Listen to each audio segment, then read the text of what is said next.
Alrighty guys, so I wanted to give you a little update on the Banana. So the Banana is now called Static, I think that's what he's calling it, and it actually looks pretty sweet. So here's some pictures of the car, what it looked like when it left. So the car is now in Texas. New owner ended up finding it, came up and bought it when I had it for sale.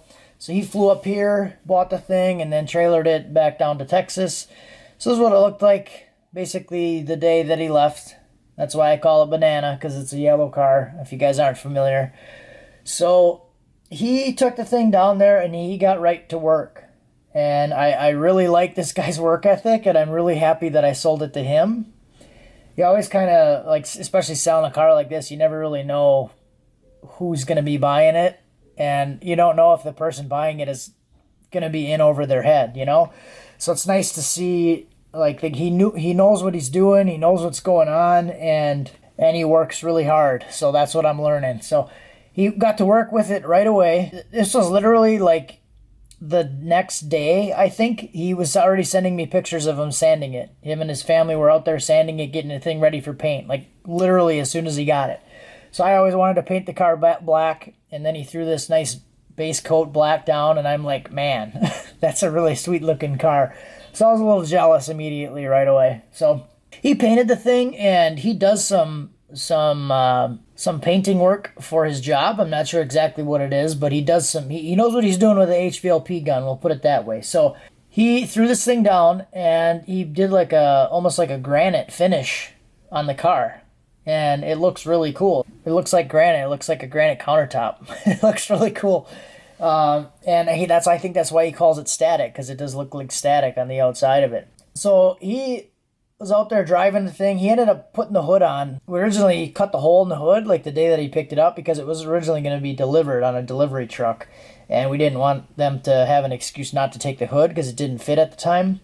So ended up cutting the hole in it, and it didn't have two of the front clips. So the front two clips that hold the hood on, he tried running it with four clips, and he said once he hit like 100 miles an hour, the hood flew off when he was at the track. So damaged the hood a little bit, and then he had to repaint the hood and some other stuff. But right away, got to work, fixed that thing, repainted it, looks great, and now he's been out racing it. So he does a lot of no prep stuff, it sounds like. So he hasn't taken the car off the mid tune that I left on it. I left him 3 tunes when I sold it, like a 10 pounds, and then there was like a middle tune and then a moon tune, the one I went 880 on.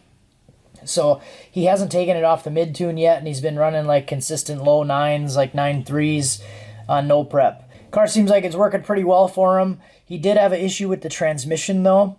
So he said he hit rev limiter on the 1-2 shift at one point, and that rev limiter was set at like 7,800. So 7,800, and then shifted to second, and it basically just grenaded the Sprague. So he said he was out driving it. It wouldn't go into second gear, so we're kind of like brainstorming what it was. He asked me what I think it could be, and told him could have been the Sprague, or maybe he rolled the Sprague. So he just like immediately had the transmission ripped apart. He had the thing out right away, ripped the transmission apart, and he's never been inside of a transmission before. So knowing this and how fast he got the thing apart, and he's like sending me pictures of the transmission ripped apart. Like I said, the guy he doesn't mess around at all. He just got right to work, ripped it all apart, not afraid of it, even though he wasn't ever inside of a transmission before. So he sent me this video of the Sprague actually, like which direction it was turning, and I told him, yep, the Sprague was rolled, it wasn't working right, it was spinning the opposite direction, that's why it wasn't going into second gear. I've got the Sprague out, it's locked up. If I try to turn it clockwise with it sitting in this position, and it spins freely counterclockwise.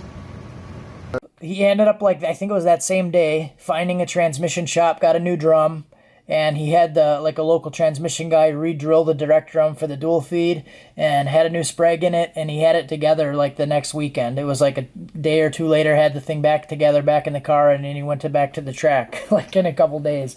So I like to see it, and he bought the car, as a race car, and he's gonna hammer the piss out of the thing. So that's good that he's not afraid to work on it. So yeah, I'll leave you with some videos here, and have some videos of the transmission when he took it apart, and some videos from the track. So I just want to give you guys an update on how Static is doing, and he said he's going to send me some other videos, like when it starts going a little faster, when he changes the tune and stuff. And I think he just wanted to spend a little bit of time kind of getting used to the car and feeling it out. And that's what he's doing. So there's your update.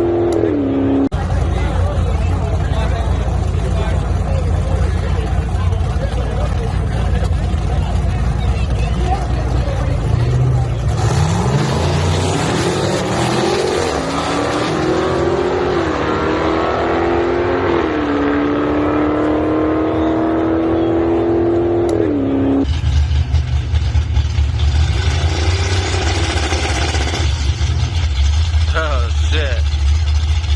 I done fucked the whole thing up now. Come on, get that.